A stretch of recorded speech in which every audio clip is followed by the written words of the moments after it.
Bersyukur kepada Allah Subhanahu wa taala dengan mengucapkan alhamdulillahirabbil Selawat kepada Nabi Muhammad sallallahu alaihi wasallam. Allahumma shalli ala Muhammad wa ala ali Muhammad. Baik Bapak Ibu yang kami hormati, pagi ini kita kedatangan tamu dari Bapak Polres beserta rombongan.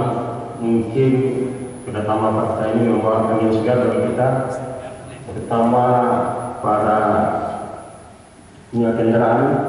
Mungkin dalam isu ada istilahnya SIM gratis, mungkin kita dapat pencerahan dari Bapak. Dan nanti mana tahu ada, kita bersyukur. Kalau tidak ada tuh kita bayar masing-masing. Kemudian yang kami hormati Bapak Kapolres beserta rombongan, yang kami hormati Bapak pengurus masjid beserta jajaran.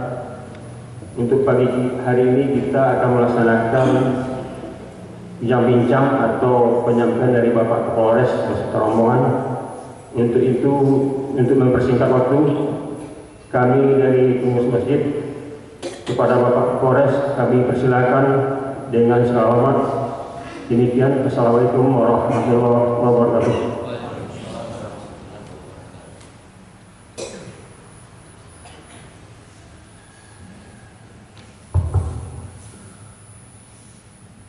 Bismillahirrahmanirrahim. Assalamualaikum warahmatullahi wabarakatuh. Nahmaduhu wa nusalli wa nusallimu ala rasulil karim amma ba'd.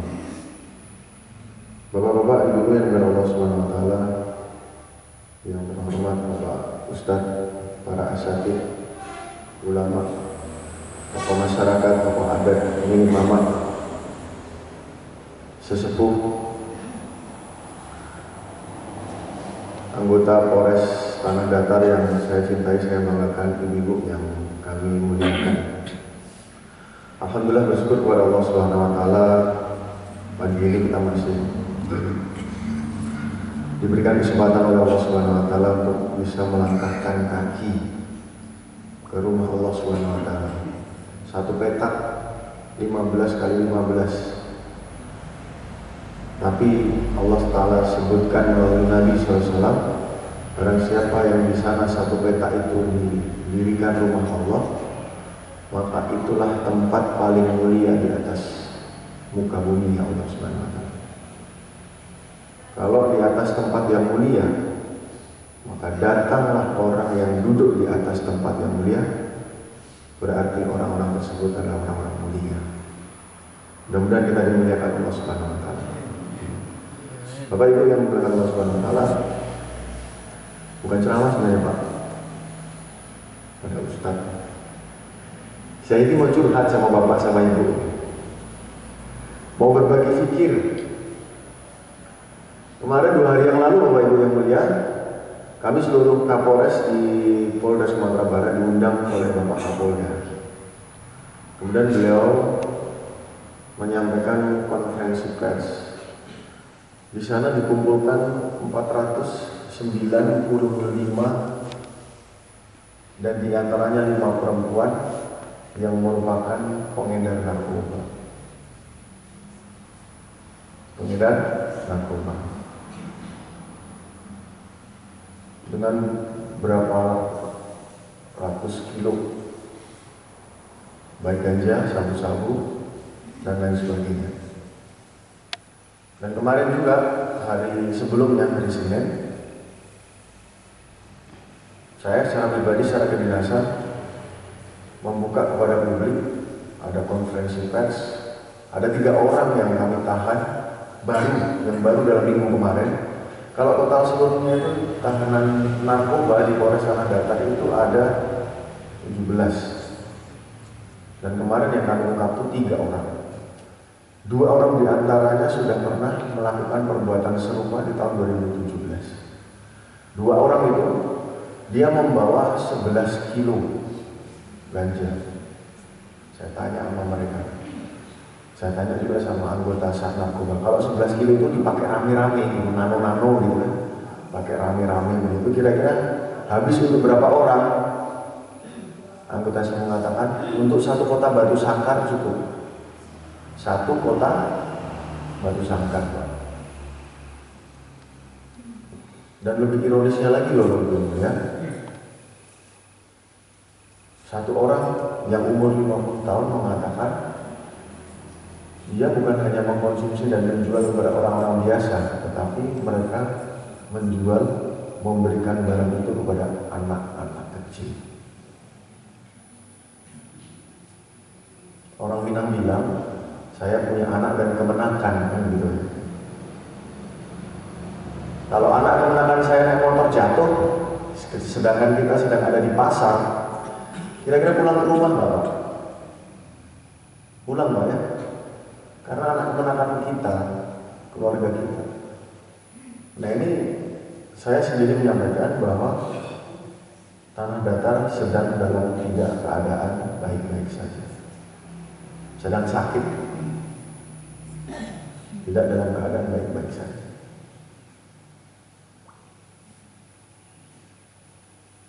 Terus bagaimana langkah kita, Pak? Sedangkan hari ini tanah datar tidak dalam keadaan baik-baik saja. Apa yang lain? Bukan hanya sekadar masalah narkoba, Bapak Ibu. Masalah kenakalan remaja, masalah geng motor, balap motor, masalah, mohon maaf, LGBT. Ini semua, Bapak Ibu yang mulia, kalau cuma kami, polisi yang mengatasi, hanya bermain di hilir saja. Kami tidak bisa bermain di hulu. Tangkap, tangkap, tangkap, tangkap. Apakah menyelesaikan masalah? Tidak. Faktanya sangat sedikit atau bahkan mungkin tidak ada orang ditangkap jadi tobat. Hampir tidak ada. Orang ditangkap jadi tobat. Benar. Yang ada tambah ahli. Yang tadinya nyolong ayam jadi nyolong mobil. Yang tadinya main 1 kilo jadi main 12 kilo.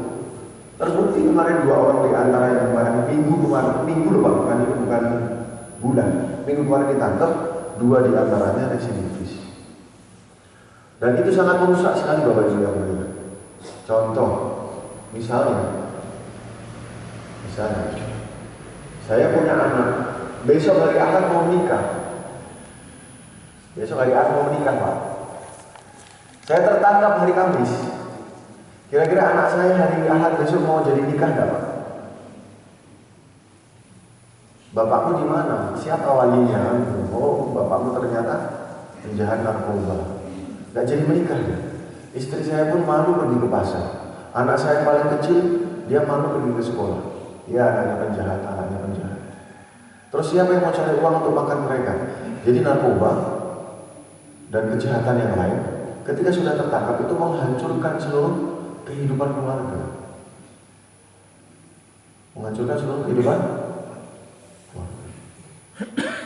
Contoh Pak, real, bukti fakta. Bukan untuk mengungkit aib, bukan. Anak kita yang di MTS kemarin yang dimasukkan di dalam karung, ya Bapak, Fulanah cinta. Ketika terjadi peristiwa itu, bapaknya gimana? Di dalam penjara. Bapaknya tidak bisa mengawasi lagi anaknya, sehingga terjadilah peristiwa itu. Jadi itu betul fakta. Kalau sampai bapaknya ketangkep, kontrol kepada keluarganya akan sangat begitu berkurang. Betul ya? Nah sekarang yang menjadi pertanyaan kita bersama-sama, siapa yang mau memperbaiki keadaan ini? Siapa yang bertanggung jawab untuk memperbaiki keadaan ini? Kalau hanya polisi, sekali lagi, Bapak Ibu yang mulia, hanya bermain di level hilir saja, di bawah. Tangkap, sesuai dengan tugas pokok kami, begitu penegakan hukum. Tapi secara spesifik, Bapak Kapolda Sumatera Barat telah menyampaikan ultimum remedium. Pemidanaan sesungguhnya adalah langkah terakhir untuk menyelesaikan masalah. Jadi sekarang yang bisa menyelesaikan masalah itu siapa? Hadirnya kami di sini, hadirnya Polres Tanah Datar untuk bergerak sholat subuh berjamaah ini bukan mau sholat sama-sama dengan Bapak sebenarnya. Bukan hanya itu Bapak Ibu, tapi ingin mengajak diskusi, merisaukan perkara ini. Zaman dulu Bapak Ibu yang mulia tidak ada besi terbang. Nggak ada tuh Pak besi bisa terbang, nggak ada. Tapi karena dirisaukan, sekarang banyak loh. Pelita air, kemudian super air jet, ya kan? Besi bisa terbang karena difikirkan bersama-sama. Dulu tidak ada besi itu bisa tenggelam, bisa mengapung di atas air, tapi dirisaukan, dipikirkan. Bisa juga besi mengapung dalam air jadi kapal. Dulu tidak ada agama Islam di Batu Sangkar, di Indonesia, di Nusantara. Nenek moyang kita menyembah batu, animisme, dinamisme. Tapi dipikir oleh baginda Nabi Muhammad SAW sehingga akhirnya Islam masuk ke dalam ranah ini. Jadi awal untuk menyelesaikan masalah itu dipikir bersama-sama. Ini anak kemenakan kita harus diselesaikan sama-sama. Kami mengambil tagline, mengambil tema. Kalau dulu Buya Hamka mengatakan robohnya surau kami. Tapi kami di Polres Tanah Datar, khususnya saya dulu ini mengambil tema tagline kembali ke surau kami. Kembali ke surau kami. Karena yang hanya bisa menyelesaikan masalah ini adalah orang-orang beriman. Orang-orang beriman. Syukur-syukur polisinya beriman. Syukur-syukur ibu-ibu PKK-nya beriman. Syukur-syukur wali nagarinya beriman. Syukur-syukur kepala joroknya atau ini mamanya beriman. Maka akan selesai masalah. Insya Allah akan selesai masalah. Karena janji Allah Subhanahu Wa Taala Pak. Janji Allah Subhanahu Wa Taala. Walau alaqul amana wa taqaw, la fatahna alaihim barakatim minas sama' wal ardh. Kalau seandainya satu kampung, satu negeri, satu kabupaten orang-orangnya beriman dan bertakwa, maka Allah janjikan akan turunkan yang dari atas, keberkahan dari atas dan keberkahan dari bawah. Sekarang kenapa yang hujan dari atas jadi godok, yang dari banjir, yang dari bawah jadi gempa bumi? Kenapa? Masalahnya orang yang beriman dan bertakwa tadi tidak cukup untuk menjadi prasyarat diturunkan keberkahan. Sehingga akhirnya ketika tidak ada orang beriman, maka akhirnya yang dari atas jadi bencana, yang dari bawah pun jadi bencana. Yang dari atas gempa angin puting beliung, kemudian banjir, kemudian gunung meletus, yang dari bawah kamtipmas terganggu. Sehingga singkat cerita, pendek cerita, kalau ada orang beriman dan bertakwa dan seluruhnya satu negeri beriman bertakwa, cukuplah menjadi penyelesaian masalah kamtipmas, bukan hanya kamtipmas tetapi masalah bencana. Maka kalau ngajak ngomong sama orang beriman itu masih insya Allah akan menyambung Pak. Apa tanda-tanda? Kenapa harus orang beriman? Apa tanda-tandanya? Kata Nabi, saksikanlah olehmu, siapa yang jadi mondar-mandir hilir mudik dari rumah ke masjid, maka dia orang beriman. Dan beriman itu di sini, bukan di sini, tapi di sini. Betul ya Pak ya? Iman kan di sini. Kata Nabi, dalam satu badan manusia ada segumpal daging. Apabila baik daging itu maka baik seluruhnya. Apabila buruk daging itu maka buruk seluruh badannya. Dia adalah hati. Dan hati tempat bersemayamnya Allah Subhanahu Wa Taala dengan kalimatnya. Jadi Bapak Ibu yang mulia, PR-nya Nabi zaman dulu itu adalah membawa kalimat yang di sini yang ditawarkan oleh Nabi, ya ayyuhannas qulu la ilaha illallah, untuk dimasukkan ke dalam hati. Jadi PR-nya itu saja Pak. Sehingga ketika hati ini sudah berisi dengan keimanan dan ketakwaan yang betul kepada Allah Ta'ala, cukuplah sudah menjadi penyelesaian segala masalah. Masalah dunia, masalah juga di akhirat. Jadi tajuk tema mengembalikan kita ke surau, kembali ke surau kami itu adalah cara Nabi yang hendak sekarang kita copy dan kita pastekan dalam kehidupan kita. Karena ranah Minang ini Pak sudah punya itu sebenarnya. Falsafah ada yang dasarnya syarat bisa kitabullah itu. Cuman hari ini belum terangkat kembali. Sehingga akhirnya keadaan tidak baik-baik saja. Banyak masalah kamtipmas. Kalau boleh diumpamakan Bapak Ibu yang mulia, hari ini kampung kita dalam keadaan tidak baik-baik saja, seperti orang yang sakit. Mohon maaf, kami berikan gambaran, kami berikan contoh. Nabi SAW sampaikan, dalam tubuh diri manusia ini ada segumpal daging tadi. Kalau dalam penerjemahan yang lain ada namanya jantung. Jantung. Nabi SAW sampaikan, masjid adalah jantungnya kampung. Karena kalau kita bisa sama-sama pahami ungkapan ini, yang disebut dengan jantungnya manusia kan ada. Sekarang kalau jantung kita bermasalah, contoh, klepnya bocor, detaknya tidak beraturan,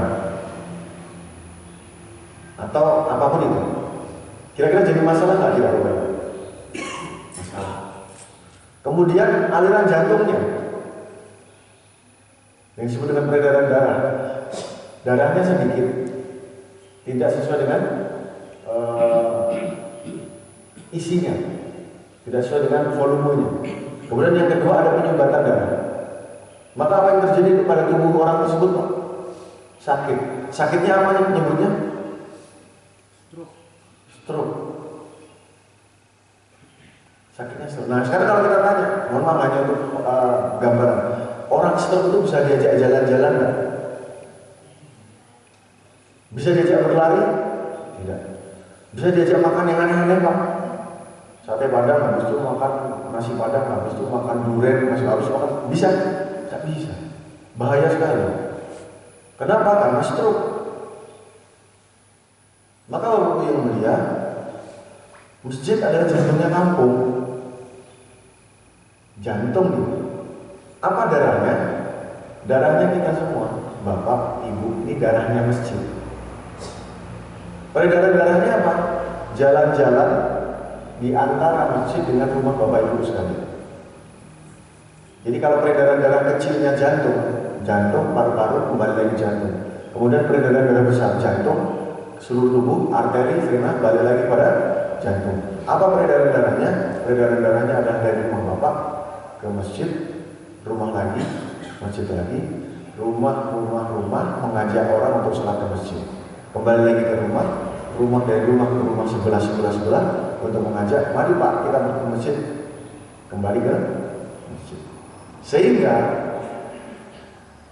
kalau darahnya penuh di dalam masjid, kalau darahnya lancar di peredaran jalan antara rumah ke masjid, dan sehingga masjid kita sholat subuhnya sama seperti sholat Jumat atau sholat hari raya,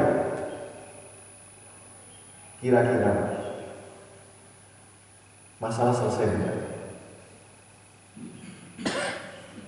Selesai masalah.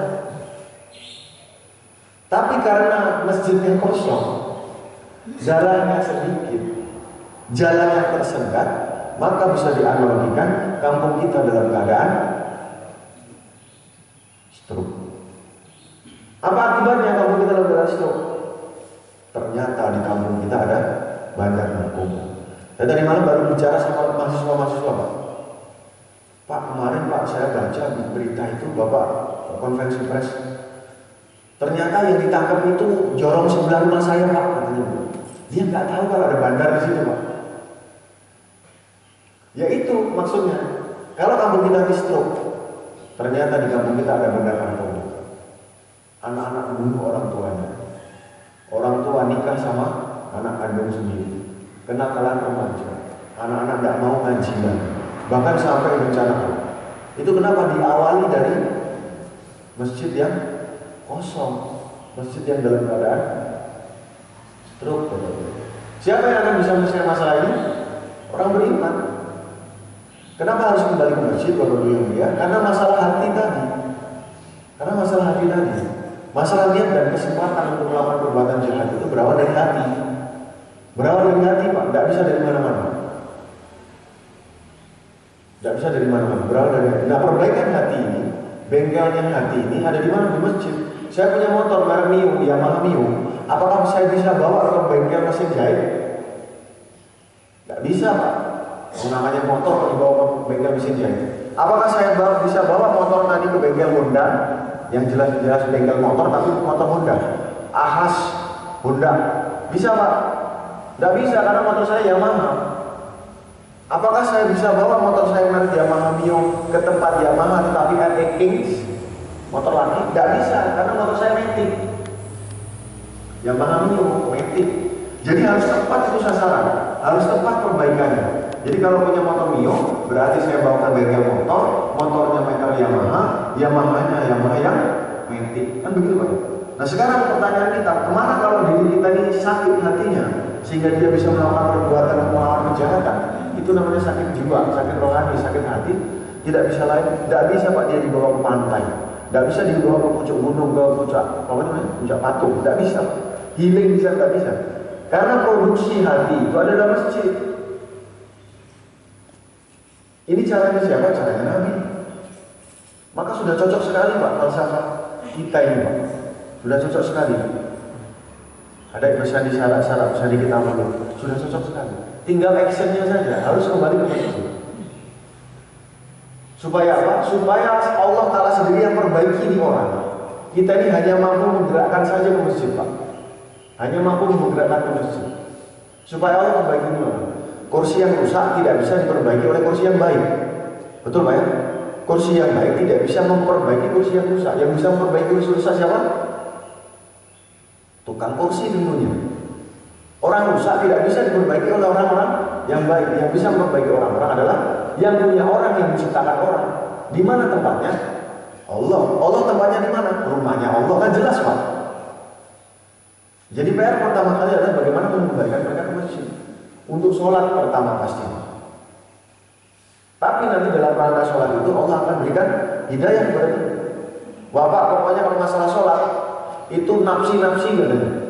Urusan dia, urusan saya. Yang penting saya sholat, anak saya sholat, istri saya sholat, selesai masalah. Dia nggak sholat, urusan dia sama Tuhan dia. Nggak bisa, Pak. Nggak bisa. Saya analogikan Bapak Ibu yang mulia, kita duduk di sini.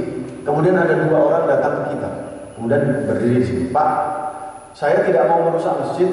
Saya tidak mau memecahkan kaca, saya tidak mau menurunkan genteng, saya tidak mau merobohkan masjid. Tapi saya mau minta izin, saya mau potong tiang masjid. Saya mau memotong tiang masjid yang terlihat dan tiang masjid yang tidak terlihat di dalam tembok. Boleh Pak? Boleh Pak? Kenapa Pak? Bapak yang punya masjid ini? Kan kalau ditanya, loh, Bapak larang saya, apa Bapak yang punya masjid ini? Kok Bapak larang kami? Kita akan mengatakan masjid ini keberadaannya tanggung jawab kami bersama. Betul Pak ya? Maka Anda tidak boleh memotong tiang masjid dengan pemahaman bahwa ketika tiang masjid terpotong, apa yang terjadi?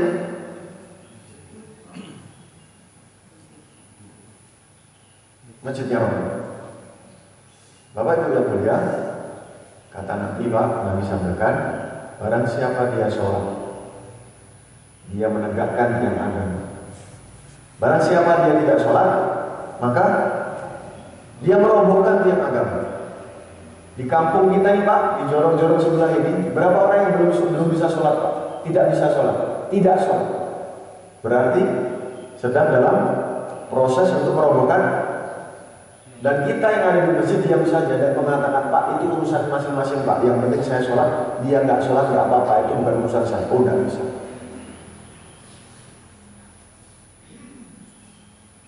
Makanya saya juga sering sampaikan Bapak Ibu yang mulia, kalau nanti Bapak sama Ibu ketemu sama polisi yang di sebelah kirinya ada tulisan Polres Tanah Datar, kok azan berkumandang, kecuali dinas Pak ya, kecuali lagi dinas. Dia lagi santai, ada azan berkumandang, kok tidak masuk masjid? Buru-buru Pak ambil kantungan, pukul kepalanya. Kata Pak Kapolres, setiap anggota Polres Tanah Datar kalau enggak sholat dipukul kepalanya, tidak apa-apa Pak. Kalau protes nanti laporin sama saya. Insyaallah ya. Yang diingat pasti ingat Pak.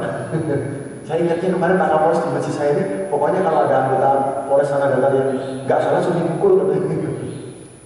Apalagi minggu paling senang enggak ingat. Ya Bu ya.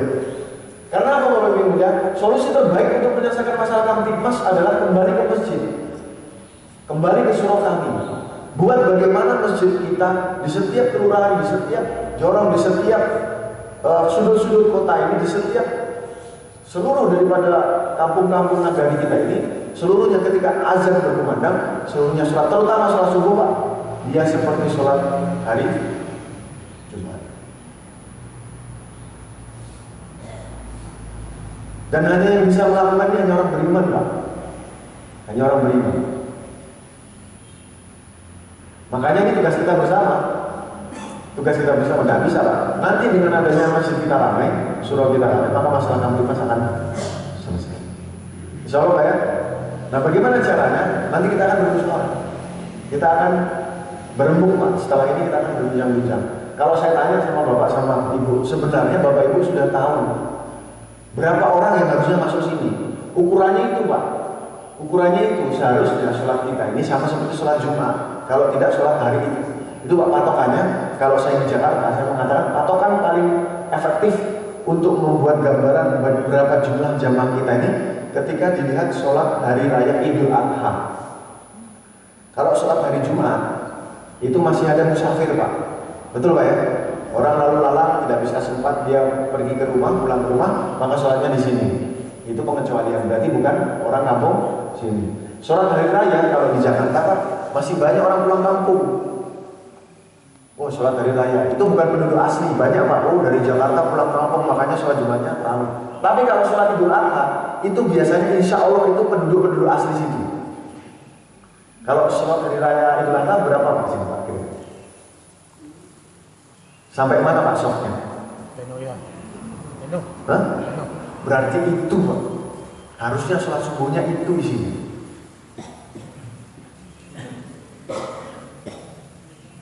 Begitu Pak ya. Sebenarnya ini Pak, konsep besarnya ini aja. Nanti masalah itu akan selesai dengan sendirinya.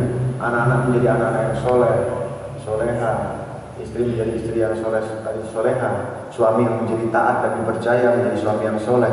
Selesai masalah. Upaya preventif kita kedepankan. Kalau saya Pak senang-senang aja Pak, tangkep, tapi tidak ada rasa kepuasan batin, itu tidak ada. Dan muaranya adalah masalah Kamtipmasnya adalah masalah bagaimana setiap individu beriman dan bertakwa kepada Allah SWT. Mungkin itu saja yang bisa saya sampaikan kepada Ibu ya. Nanti kita bisa sedikit berdiskusi karena tidak bisa Pak. Dan ini nanti akan harus kita kerjakan secara kontinu. Kuncinya adalah dikerjakan. Yang kedua kontinu. Bagaimana caranya? Nanti kita akan berdiskusi Pak. Kita akan berdiskusi. Gimana caranya? Kita hitung per kakak, kita hitung berapa yang harusnya masuk ke sini, berapa yang menjadi tanggung jawab di sini, dan akhirnya yang dari sini mengambil peran. Kenapa Pak? Kenapa harus mengambil peran? Karena yang hanya bisa melakukan kita. Yang hanya bisa melakukan kita. Contoh Pak, kami sampaikan kenapa harus berulang-ulang dan yang harus mengambil peran kita. Saya tanya Bapak sama Ibu, di tanah datar ini kira-kira yang tidak tahu air minum mineral merek Aqua kira-kira berapa persen? Kalau ditanya Pak, Bapak tahu nggak air minum merek Aqua? Laki-laki balik lah, saya spesifikasikan. Laki-laki balik di tanah datar ini ditanya, Bapak tahu nggak air minum merek Aqua? Terus jawab, tidak tahu siapa. Nah itu kira-kira orang seperti itu ada berapa persen? Ada berapa persen Pak? Laki-laki balik yang dia nggak tahu ada air minum merek Aqua, kira-kira berapa persen? Hah? Semua. Kalau bahasa penelitiannya Pak, bahasa survei ya, kalau saya mengatakan mendekati 0%. Laki-laki balik yang dia tidak tahu ada air minum merek Aqua, itu kalau bahasa penelitian bahasa saya mendekati 0%. Kenapa tidak 0%? Tidak 0% karena di situ ada laki-laki gila. Betul Pak? Betul Pak? Yang kedua ada laki-laki yang sakaratul maut. Kalau ditanya nggak tahu, maka jawabannya mendekati 0%. Pertanyaan saya, semua orang sudah tahu, betul Pak ya? Tetapi iklan Aqua itu kenapa masih ada sampai sekarang? Iklan Aqua, pamflet, baliho, poster masih ada. Bisa kita anggap bahwa Aqua ini memberitahu sesuatu yang sudah kita tahu, memberitahu sesuatu yang sudah kita tahu. Saya analogikan, saya kasih tahu sama Bapak, Pak, kalau lapar makan ya hari subuh saya bilang begini, nanti zuhur saya balik lagi Pak, kalau lapar makannya. Asar balik lagi, Pak, kalau lapar makannya. Maghrib saya balik lagi, Pak, kalau lapar makannya. Isya saya balik lagi, Pak, kalau lapar makannya. Kira-kira beliau akan bilang apa Pak? Kapolres, bosan saya lihat Pak Kapolres ngomongnya itu aja dan memberitahu sesuatu yang sudah saya tahu, kan gitu Pak. Karena memberitahukan sesuatu yang sudah tahu. Tapi untuk Aqua, kenapa enggak Pak? Enggak ada yang protes sesuatu yang sudah tahu. Karena Bapak Ibu ya, orang Aqua mengatakan, Pak, saya mau Aqua bukan hanya di sini, tapi Aqua di mana? Sudah ada buktinya? Sudah. Coba Bapak minta tolong sama anak-anak kita, nak, beli air di warung. Sampai di warung dia bilang apa Pak? Bang, beli Aqua. Padahal yang dibeli yang lain. Betul Pak ya? Dan orang Aqua mengatakan, dengan adanya seperti itu, saya tidak perlu susah-susah payah lagi. Ketika nanti yang tua sudah mati, yang muda naik menjadi generasi yang tua, dia akan selalu ingat. Alias kata di belakang dia mengatakan, kalau itu yang terjadi Pak, maka pabrik saya tambah banyak, karyawan saya tambah banyak, uang saya tambah banyak. Tapi sebaliknya Pak, kalau saya tidak diiklankan itu, maka yang Aqua tadi di sini tercabut, yang dari sini tercabut, sehingga akhirnya orang tidak kenal Aqua. Bisa jadi belum 1-2 tahun Pak, 5 tahun belum terjadi, tapi sudah mulai 10 tahun, sudah mulai 15 tahun, maka Aqua akan hilang dari peredaran. Di belakang saya katakan bahwa saya akan pecat karyawan, pabrik saya tutup, uang saya habis, saya bangkrut. Kan begitu? Iya kan? Nah, sekarang kita beralih. Berapa banyak Pak laki-laki balik di tanah datar ini yang tidak tahu kalau nggak sholat itu dosa?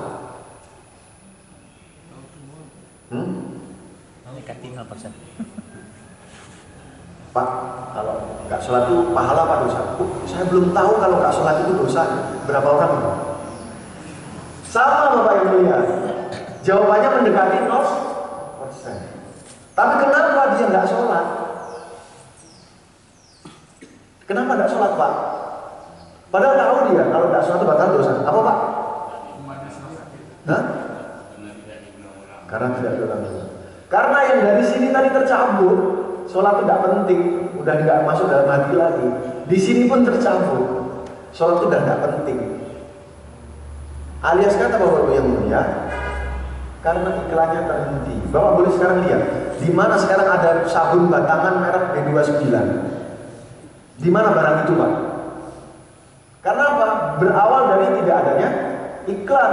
Jadi kenapa banyak orang yang tidak sholat sedangkan mereka tahu bahwa kalau tidak sholat itu dosa?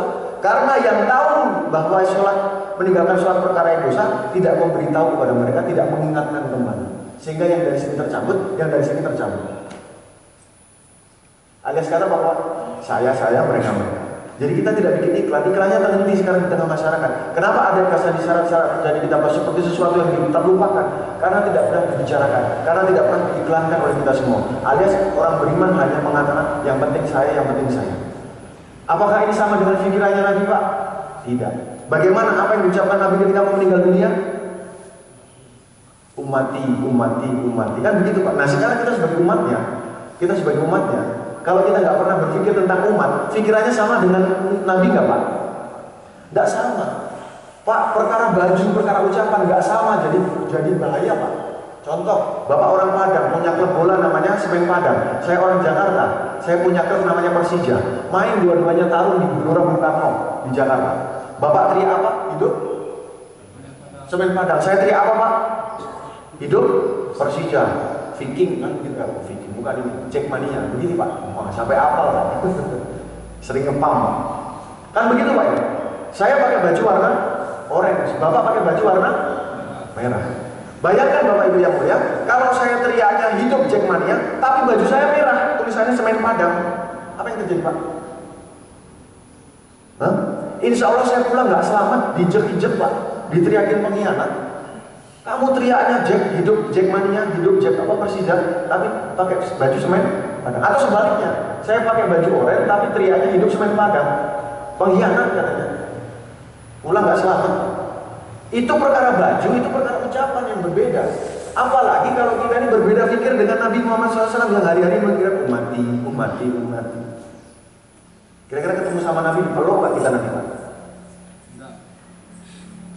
Kamu beda mas saya. Pikirannya oke, secara kelihatan pakai songkok, pakai gamis, tapi secara pikiran kamu nggak berbeda. Kamu berbeda dengan saya, maka kamu bukan umat saya. Kamu bilang. Maka Bapak bilang, mengembalikan orang ke masjid, kembali ke surau kambing itu adalah sunnah Nabi Muhammad SAW. Fikir, risau, doa, tangisan. Tapi ending muaranya adalah menyelesaikan segala masalah, termasuk masalah kamtipmas. Kenapa hari ini kita harus berdudukan mereka? Dan bagaimana caranya, realnya Pak? Orang hari ini tahu Pak, ada masjid di tengah kota ini. Tahu, besar. Tapi seperti tidak melihat. Seperti orang yang buta. Bukan buta matanya, tetapi buta hatinya. Melihat, mendengar azan. Seperti tidak mendengar, tetapi bukan yang tuli telinganya, tetapi tuli hatinya. Jadi buta dan tuli hatinya hari ini. Nah sekarang Pak, ada rel kereta api Bu. Di tengah-tengahnya ada orang yang buta dan tuli duduk di situ. Apa yang kita lakukan Pak sebagai orang yang normal? Apa Bu? Ada orang buta sama tuli duduk di tengah rel kereta api. Apa yang kita lakukan? Menyelamatkan. Caranya Pak?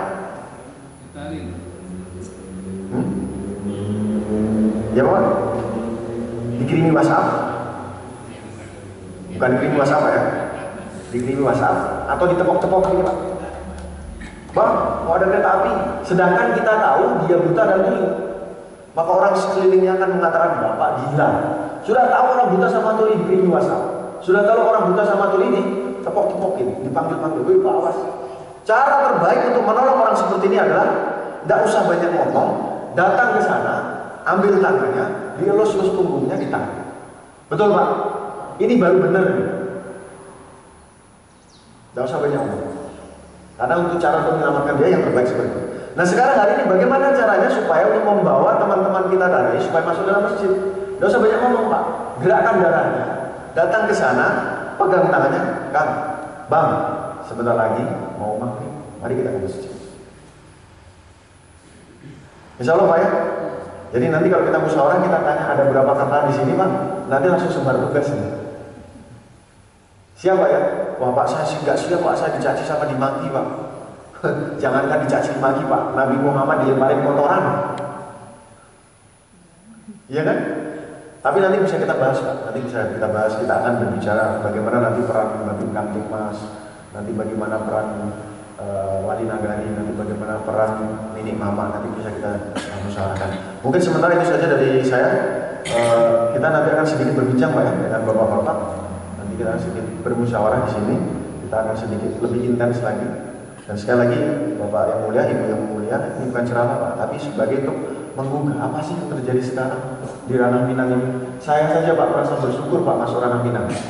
Yang ini baru pertama kali saya berdinas di Sumatera. Tapi alhamdulillah Allah takdirkan saya untuk bisa masuk ke Batu Sangkar, ke Tanah Datar. Jadi setelah ini kita akan kumpul Pak, kita akan berbicara sedikit bagaimana caranya secara teknis mungkin Pak ya, supaya nanti akan bisa kita juga lanjuti. Yang benar adalah dari Allah Ta'ala, yang saya pribadi mau dijelaskan. Subhanallah wa bihamdihi, subhanallah wa bihamdihi, asyhadu an la ilaha illa anta, astaghfiruka wa atubu ilaik. Assalamualaikum warahmatullahi wabarakatuh. Boleh Pak?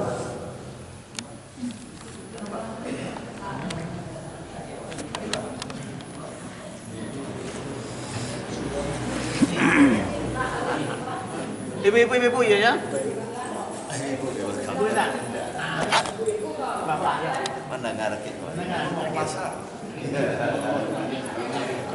Oh ya. Jadi Pak kemarin kami sudah ke masjid-masjid tetangga Pak. Jadi secara teknis ini kembali ke surau kambing. Jadi mengembalikan saudara muslim kita di masjid. Kita ini kan punya masjid di sini Pak ya. Nah ini kan kalau bisa kita nanti kan ada masjid tetangga, kan kita bisa bikin, mari Pak, Pak, biar kita bisa sama-sama. Nanti kami mohon masukan juga, mohon saran gitu Pak ya. Jadi Kalau bisa dihitung perimeter Pak, ini masjid kita, ini masjid tetangga, jadi kan ada batas Pak ya. Jadi batas gitu. Yang dibatas sama ke sana itu tidak ada masjid sana. Yang dibatas di sini berarti hanya masjid kita, tanggung jawab kita kan begitu Pak ya. Sama juga seperti nanti akhirnya akan menjadi perimeter. Perimeter di masjid kita. Sehingga kita bisa dua. Sehingga kita bisa dulu seperti tadi Pak konsepnya. Itu kita bisa menghitung berapa jumlah kakak sama berapa jumlah laki-laki. Nah, sekarang kalau misalnya saya mau tanya, oke, berapa jumlah?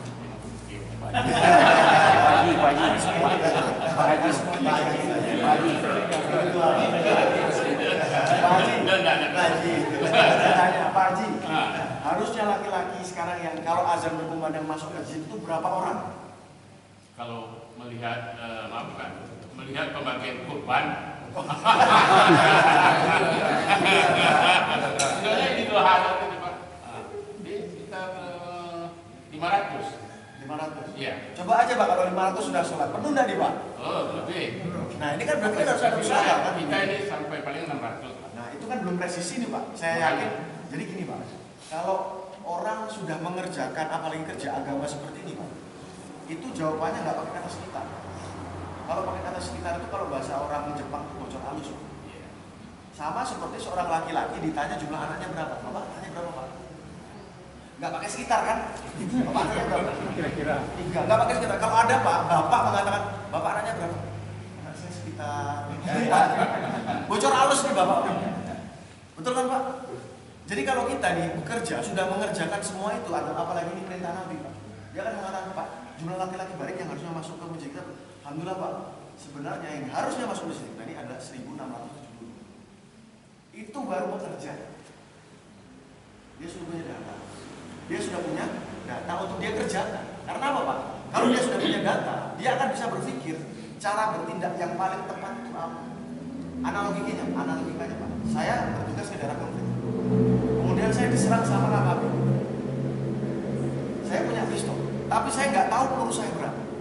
Apakah saya bisa menentukan langkah yang tepat Pak? Tidak bisa. Saya akan diseduh, saya akan tembak ngawur. Nah, pokoknya mati. Tapi begitu saya punya pistol, saya tahu di depan mata saya ada 20 orang yang lari menyerang saya. Tapi saya tahu jumlah saya peluru saya cuma 2.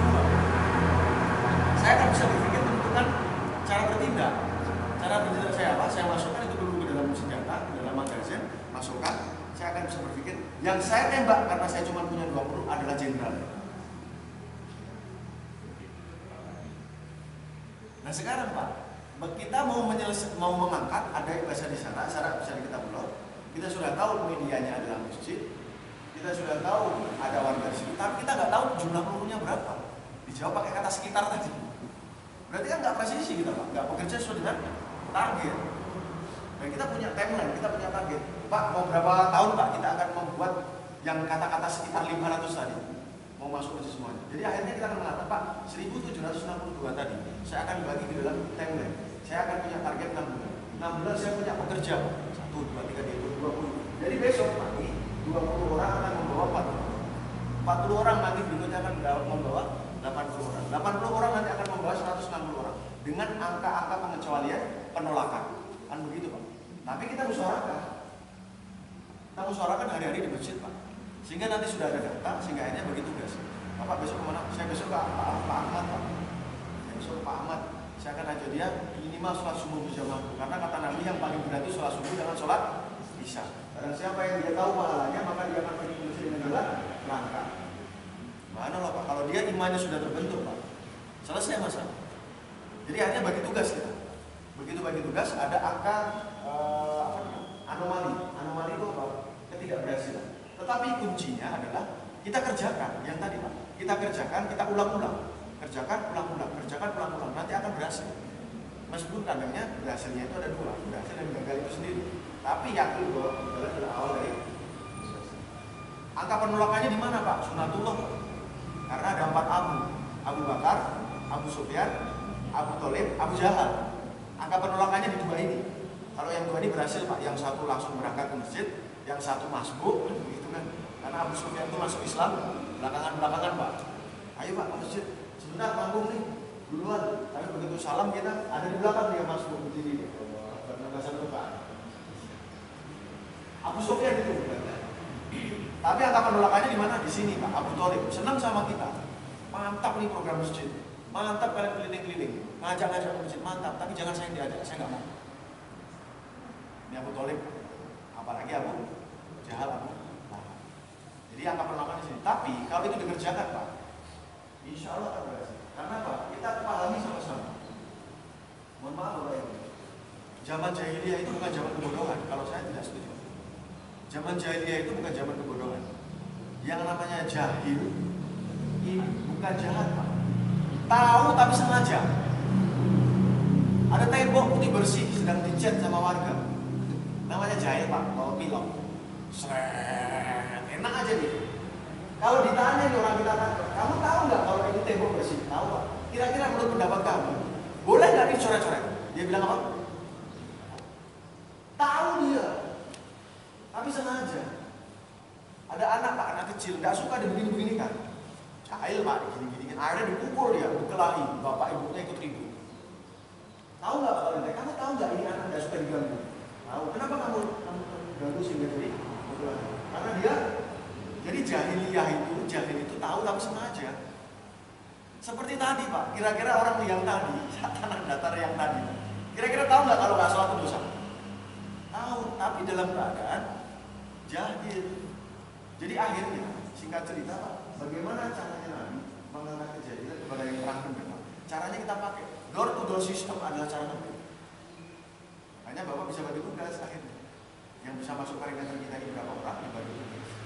Nanti Pak, insya Allah kalau itu kita kerjakan maka akan. Karena harus dikerjakan. Kalau enggak Pak, meskipun kita ini punya banyak, tapi kita hanya mikir saja di masjid, tidak akan bisa. Zaman dulu ada zaman jahiliyah. Bapak boleh lihat. Zaman jahiliyah itu berlangsung sampai berakhirnya ada nabi di sana umur 40 tahun. Betul Pak ya? Zaman jahiliyah itu berakhir ketika nabi umur 40 tahun. Kenapa? Karena nabi baru dapat perintah untuk mengunjungi door to door. Jadi zaman jahiliyah, tengah-tengah masyarakat jahiliyah itu Pak, ada nabi.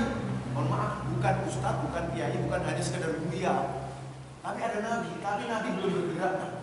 Nabi belum bergerak karena belum diperintah Allah. Apakah umatnya berubah? Tetap aja jahil Pak.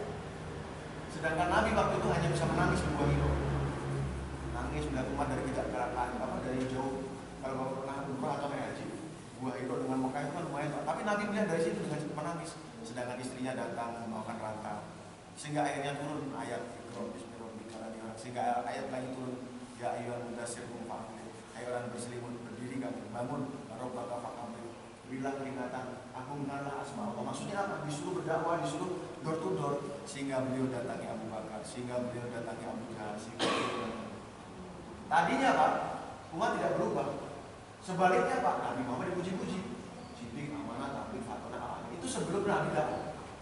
Tapi umat gak berubah, masih jahil lagi. Begitu Nabi dakwah, begitu Nabi door-to-door sistem Nabi, maka berubah itu Pak.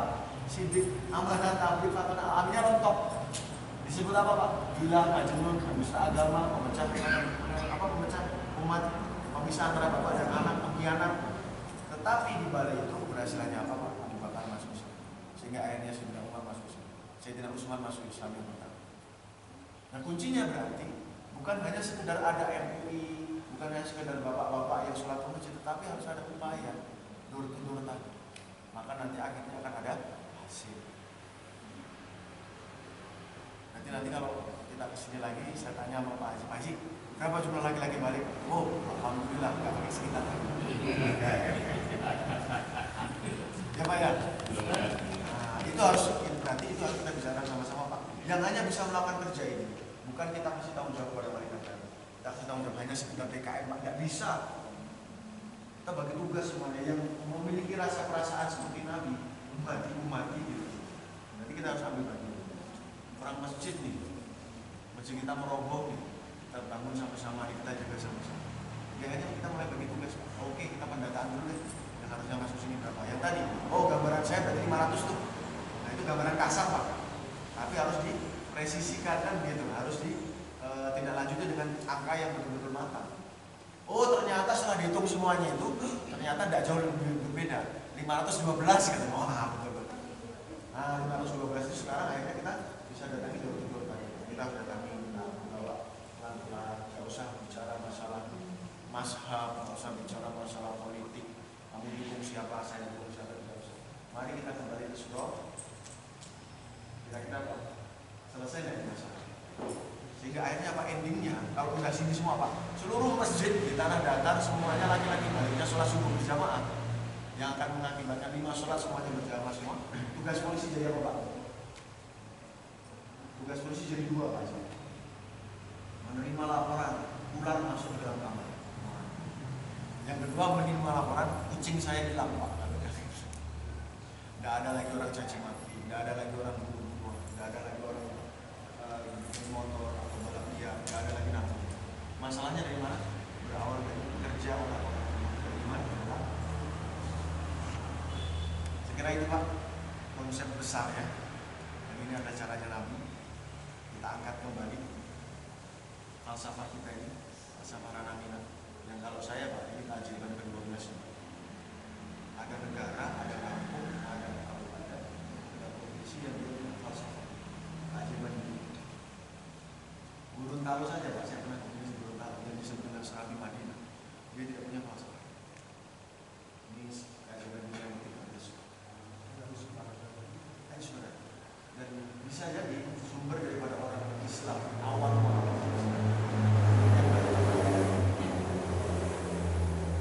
nah sekarang ada di falsafah itu sudah mulai hilang. Siapa yang mau memikirkan? Hanya bupati saja, hanya Forkopi dan itu. Karena dari bawah sehatnya negara berasal dari sehatnya provinsi, sehatnya provinsi berasal dari sehatnya kabupaten, sehatnya kabupaten berasal dari sehatnya nagari, sehatnya nagari berasal dari sehatnya Jawa, sehatnya Jawa berasal dari setiap individu. Nah individu yang paling baik untuk ukuran sehat ini kembali ke masjid, karena sudah jelas ini kata. Mungkin itu Pak yang perlu kami sampaikan. Barangkali ada yang tidak setuju, tidak sesuai saran